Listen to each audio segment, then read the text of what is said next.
41 குடும்பங்களுக்கு தலா 1 கோடி ரூபாய் சொந்த காசுல இருந்து கொடுக்க போறாரா விஜய்?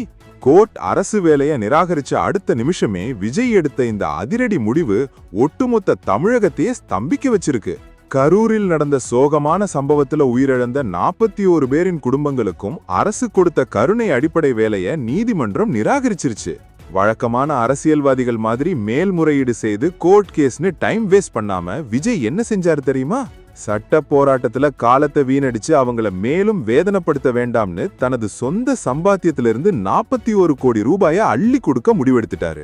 கரூர்ல பாதிக்கப்பட்ட அந்த 41 குடும்பங்களுக்கும் தலா 1 கோடி ரூபாய் நேரடியாக பிக்ஸட் டெபாசிட் செய்யப்பட போகுது.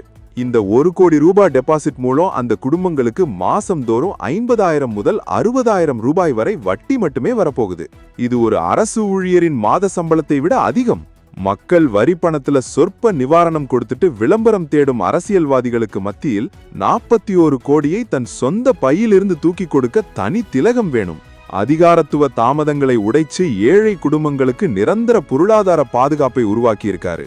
மேல்முறையீடு செய்யாம 41 கோடி சொந்த நிதி வழங்கிய விஜயின் இந்த